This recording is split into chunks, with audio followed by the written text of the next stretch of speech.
It basically makes it more fair. It's the kind of week that can give you whiplash. Sweeping tariffs one day, sweeping exemptions just 2 days later. Donald Trump now says many Canadian goods, specifically those compliant under the Canada-US-Mexico free trade deal, will be exempt from 25% tariffs until April 2nd. But Trump did not go into detail, instead framing this as a means to help the U.S. auto industry. It's just a modification short term because I didn't want to hurt the American. It would have hurt the American car companies if I did that.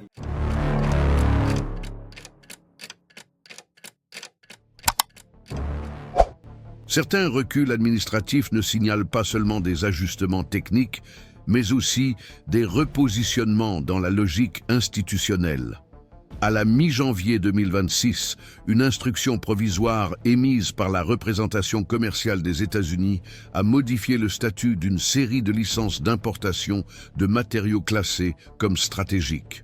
La directive, diffusée par le biais d'un mémorandum technique sans conférence de presse ni déclaration officielle, a établi la reprise partielle des autorisations suspendues quelques mois auparavant dans le cadre du cycle de restrictions commerciales visant la Chine. Bien que bureaucratique dans sa forme, cette modification touchait directement les secteurs industriels fortement dépendants des composants métalliques d'origine asiatique, tels que ceux de la technologie de pointe et de l'automatisation agricole.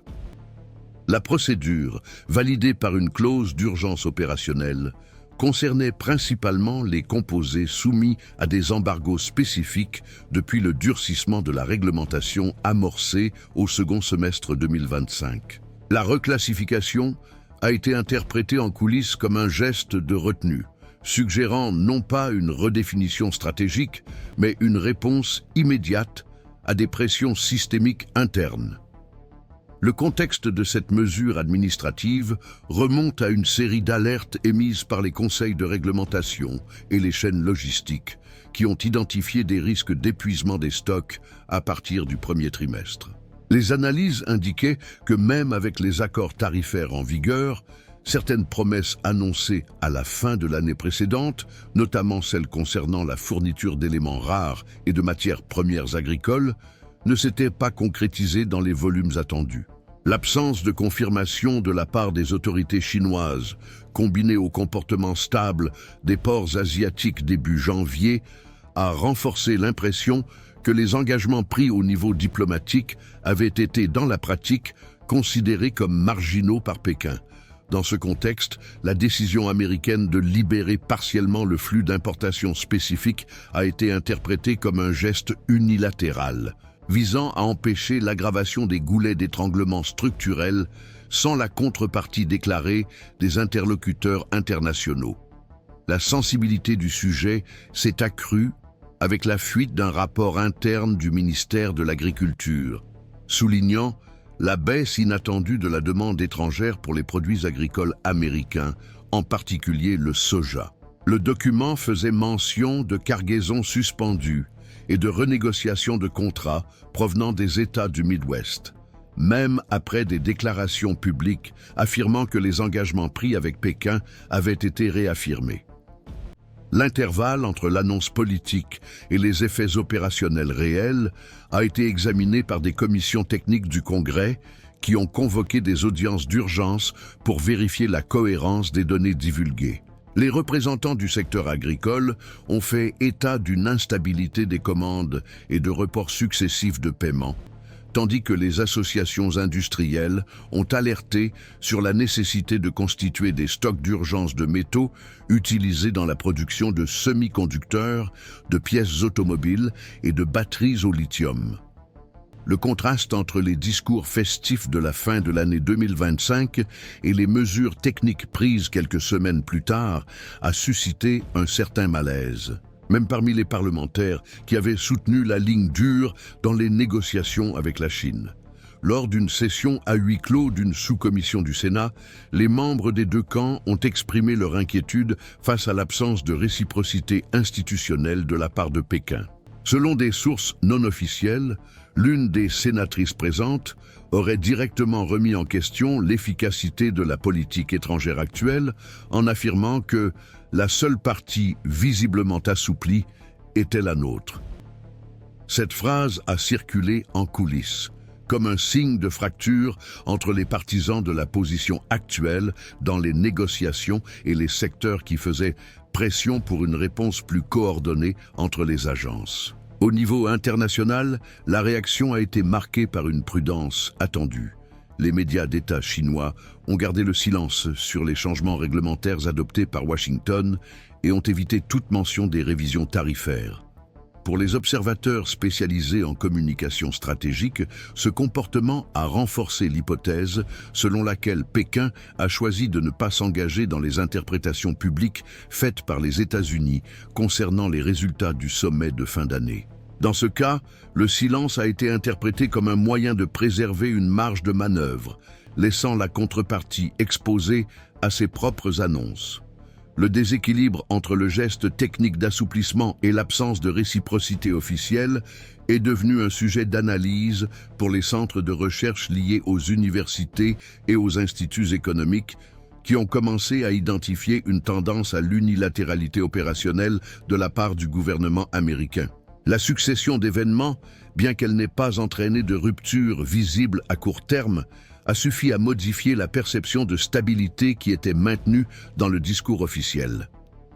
Les mouvements du marché financier, le recul des investissements dans les infrastructures logistiques et la limitation des nouveaux contrats d'exportation ont renforcé le sentiment que la marge de sécurité était ajustée en interne, sans annonce publique et sans contrôle narratif effectif. Le sujet a commencé à s'intégrer, de manière encore discrète, dans les préoccupations des conseillers présidentiels chargés d'évaluer la viabilité politique de la stratégie commerciale actuelle. Ce qui semblait réglé revenait peu à peu à l'ordre du jour sous une autre forme, non plus comme un différend rhétorique, mais comme une impasse technique ayant un impact institutionnel. Dans les prochains blocs, nous verrons comment ce geste isolé s'inscrit dans un processus plus large de reconfiguration de la politique de dépendance industrielle et quel est le rôle des autres institutions qui réévaluent désormais leur position face à ce qui était initialement considéré comme un accord réussi. Pour ceux qui suivent attentivement le scénario institutionnel, ce type de mouvement renforce l'importance d'observer non seulement les annonces, mais aussi les ajustements discrets qui façonnent la politique économique dans sa phase la plus critique. C'est précisément ce que nous cherchons à faire ici, offrir une lecture qui suive la réalité des faits au-delà des déclarations d'occasion. C'est dans ce contexte que plusieurs agences fédérales ont discrètement commencé à revoir leur propre protocole de surveillance des chaînes de production jugées critiques. Dans un rapport soumis au Bureau de la sécurité économique, la Commission du commerce international a indiqué que les volumes effectivement déchargés dans les ports de la côte ouest au cours des 3 premières semaines de janvier étaient inférieurs aux projections de continuité basées sur les promesses faites en décembre. Bien que technique, le document a souligné la persistance de lacunes opérationnelles entre les engagements pris publiquement et les flux documentés dans les systèmes douaniers. Le département de l'énergie, quant à lui, a signalé la retenue de commandes de composants destinés aux éoliennes et aux systèmes de stockage à grande échelle, dont la fabrication dépend de matières premières dont la libération, en théorie, aurait déjà dû être normalisée par la partie chinoise. Ces enregistrements ont mis en évidence que les effets attendus des concessions annoncées étaient relativisés dans la pratique ou reconfigurés en fonction d'intérêts asymétriques de mise en œuvre. À partir de ce moment, le débat a cessé de porter uniquement sur l'efficacité des actions du représentant commercial et a également porté sur l'architecture plus large du contrôle institutionnel des accords internationaux.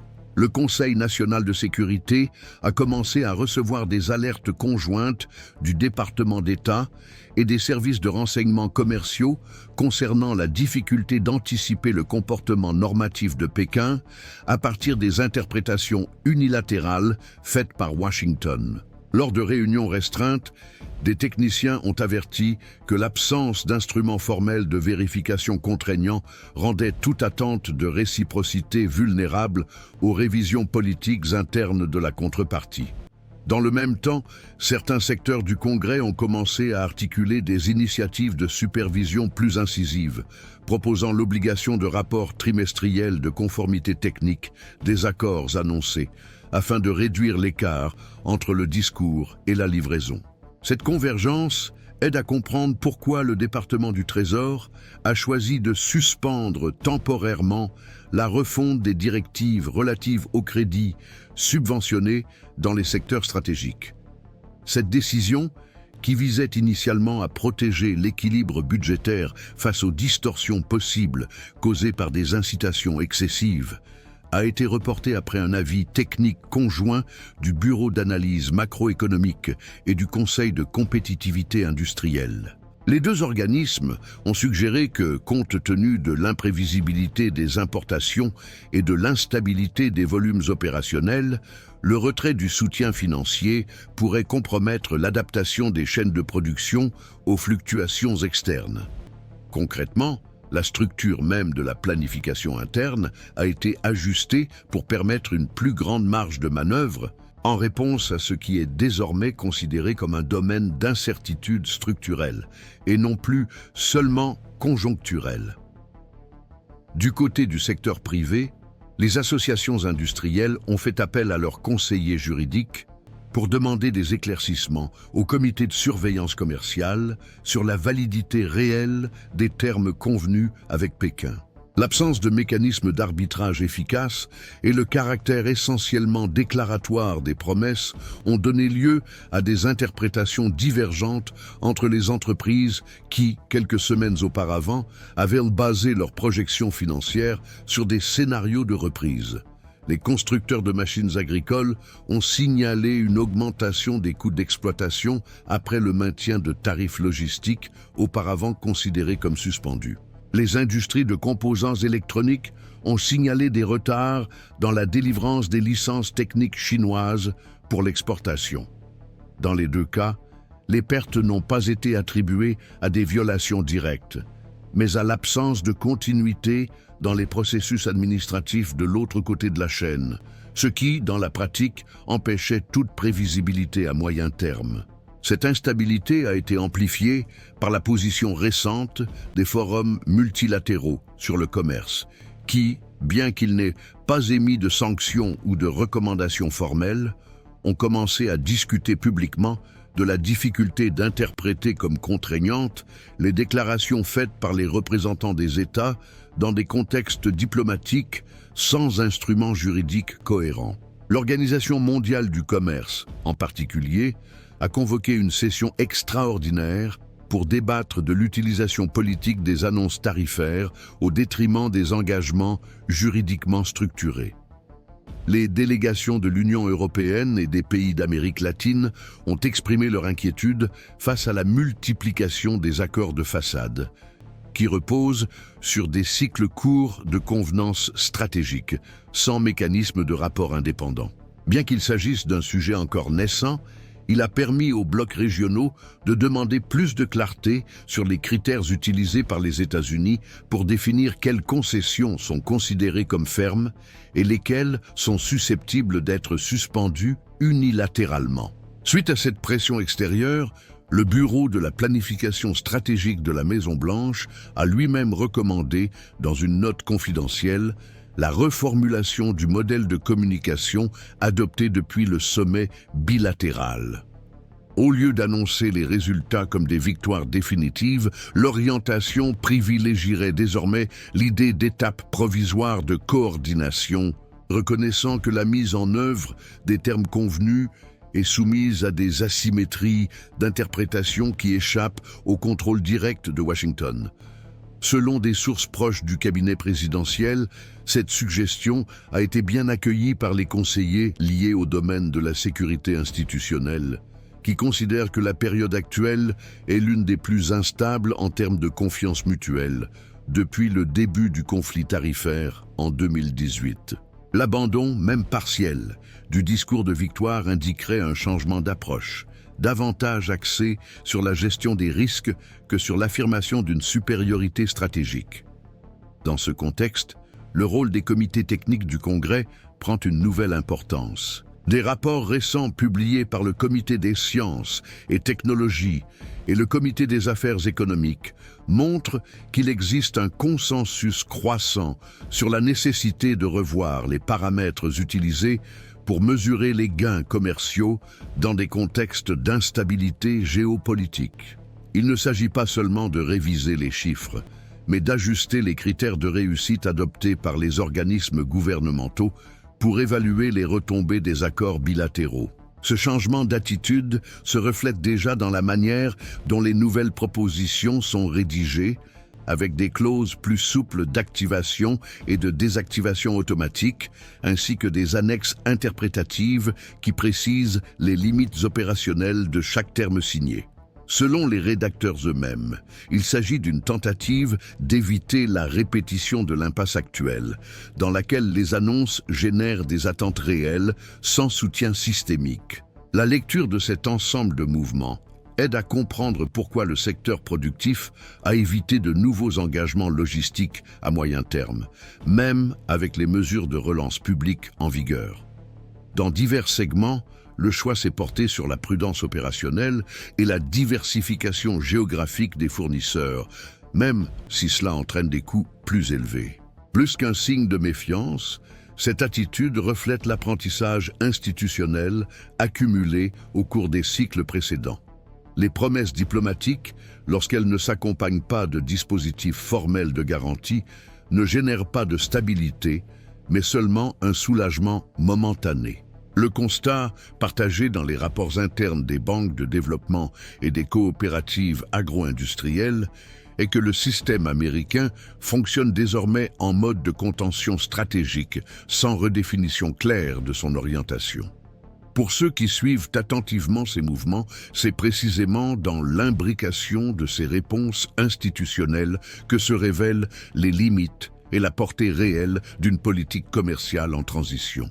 C'est pourquoi il reste essentiel de suivre de près les développements techniques et politiques pour comprendre la direction que prend le système. Les avis divergent quant à la cohérence structurelle des décisions prises jusqu'à présent. Un groupe d'analystes expérimentés dans le domaine de la politique étrangère interprète les ajustements récents non pas comme un échec, mais comme une transition calculée vers un accord de négociation plus souple, dans lequel l'absence de garantie formelle serait compensée par une plus grande liberté opérationnelle. Dans cette optique, le gouvernement aurait choisi de préserver une marge de manœuvre tactique, même face à une réciprocité asymétrique, afin de conserver sa capacité de réponse sans compromettre publiquement sa position. Pour ces observateurs, éviter une confrontation directe avec Pékin sur l'absence de mise en œuvre réduirait le risque d'une nouvelle escalade, ce qui, dans un contexte international marqué par la volatilité financière et l'instabilité des chaînes d'approvisionnement mondiales, serait considéré comme plus prudent que de forcer des ruptures immédiates. Cette lecture met l'accent sur la composante administrative de la politique commerciale et inscrit les événements récents dans une dynamique tendue, mais encore contrôlable. À l'opposé, une autre approche analytique attribue à ces mêmes événements une signification structurellement divergente. Réunissant des juristes spécialisés en droit économique international et d'anciens négociateurs d'accords multilatéraux, ce groupe soutient que le silence de Pékin face aux annonces faites par Washington représente un refus tacite de reconnaître la légitimité politique de ces engagements. L'argument central affirme que l'absence de manifestation fonctionne comme un mécanisme de délégitimation de la tentative d'affirmer des résultats par des déclarations unilatérales. L'inexistence d'instruments contraignants et de mécanismes formels de vérification est considérée, dans ce cadre, non pas comme une étape transitoire d'une négociation en cours, mais comme une déficience structurelle d'un modèle reposant essentiellement sur des annonces publiques. Dans des rapports présentés à des commissions législatives, ces experts avertissent que la poursuite de cette tendance pourrait conduire les États-Unis à institutionnaliser une politique étrangère fondée sur des interprétations nationales d'engagements non ratifiés, affaiblissant ainsi leur position tant vis-à-vis de leurs partenaires que des instances multilatérales d'arbitrage. Le débat passe donc de l'analyse des intentions initiales à l'observation des effets produits sur l'environnement institutionnel interne. Parmi les décideurs politiques, on s'inquiète de plus en plus que la répétition de ce type d'épisode contribue à une érosion progressive de la capacité de l'État à offrir une prévisibilité réglementaire. Cet impact ne se limite pas au secteur directement touché, mais touche également la manière dont le système lui-même absorbe et interprète les signaux contradictoires émis par sa structure décisionnelle.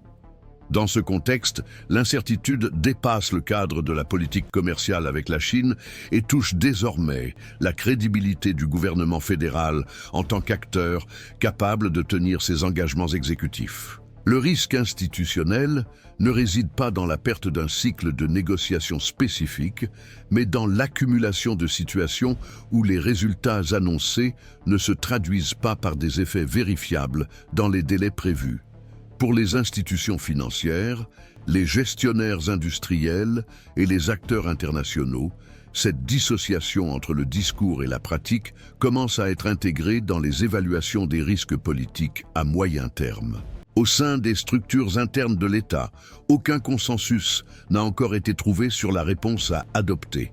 Le département du commerce préconise la poursuite d'une approche technique axée sur des ajustements opérationnels progressifs, tandis que le département d'État a signalé la nécessité de revoir les protocoles de communication publique dans le but de réduire les frictions diplomatiques et les interprétations excessives. Le Bureau de la sécurité économique, quant à lui, estime que le moment est venu de mettre en place des mécanismes de protection de la réputation, capables d'offrir au système politique des instruments plus solides pour gérer les désaccords non formalisés. Les propositions à l'étude vont de la création de comités de vérification indépendants à l'inclusion de clauses de réversibilité automatique dans les accords conclus en dehors des traités multilatéraux. Dans tous les cas, on observe un effort pour répondre institutionnellement à un problème dont l'origine réside dans des attentes divergentes quant à la nature des engagements diplomatiques pris à la fin de l'année 2025. Selon les informations disponibles, une partie de la résistance interne à l'adoption de nouvelles mesures de sauvegarde découle de la crainte que la révision des cadres en vigueur soit interprétée comme un aveu d'échec dans la conduite de la politique étrangère. Cette tension entre ajustement technique et préservation de l'autorité a entravé l'avancement de propositions plus incisives, même parmi les secteurs qui reconnaissent la fragilité du scénario actuel. Parallèlement, des fondations consacrées à la politique commerciale ont produit des études indiquant qu'en l'absence de changements structurels, les accords futurs auront tendance à reproduire le même schéma d'exécution asymétrique et de faible adhésion pratique, même s'ils sont annoncés avec enthousiasme. La littérature récente commence à décrire ce phénomène comme une forme de diplomatie de surface, dans laquelle les annonces remplissent des fonctions internes de gestion narrative, mais manquent de densité institutionnelle suffisante pour produire des effets concrets à moyen terme. Parmi les représentants des secteurs directement concernés, les évaluations varient en fonction du niveau d'exposition au risque. Les producteurs agricoles continuent d'exprimer leur frustration face à l'absence d'achats effectifs dans les volumes prévus, en particulier dans un contexte d'endettement croissant et de concurrence intense des pays d'Amérique du Sud. L'industrie des semi-conducteurs, en revanche, a adopté une position pragmatique défendant la diversification permanente des fournisseurs comme stratégie structurelle, indépendamment des avancées diplomatiques. Le secteur des énergies renouvelables, fortement dépendant de composants soumis à des contrôles à l'exportation, fonctionne avec des stocks stratégiques et des scénarios alternatifs qui ne nécessitent pas une normalisation complète des relations avec Pékin. Dans tous les cas, un modèle d'adaptation préventive se consolide, indiquant que la confiance institutionnelle dans la prévisibilité des engagements exécutifs est en cours de reconfiguration. Dans ce contexte, il devient de plus en plus évident que le système politique américain est confronté non seulement à des défis externes de coordination avec d'autres puissances, mais aussi à une tâche interne de redéfinition des critères d'évaluation de l'efficacité de son action internationale. La stabilité du discours, à elle seule, ne suffit plus à soutenir la perception de sécurité économique ou de cohérence réglementaire. Selon des analystes indépendants, il est nécessaire de procéder à une révision minutieuse du langage même de la politique étrangère, afin que les déclarations publiques s'appuient sur des dispositifs vérifiables capables de réduire l'écart entre les promesses et leur mise en œuvre. Même si ce changement ne dépend pas exclusivement de la volonté politique d'un seul gouvernement, il s'avère de plus en plus nécessaire face à la multiplication des épisodes où le poids des annonces dépasse leur capacité à produire des transformations concrètes. Dans des contextes d'instabilité systémique, l'attention continue portée aux mouvements institutionnels offre un paramètre plus fiable pour comprendre les dynamiques en cours que les déclarations publiques isolées. C'est pourquoi nous continuerons à suivre les développements avec un regard analytique et un engagement critique, sans raccourci ni promesse.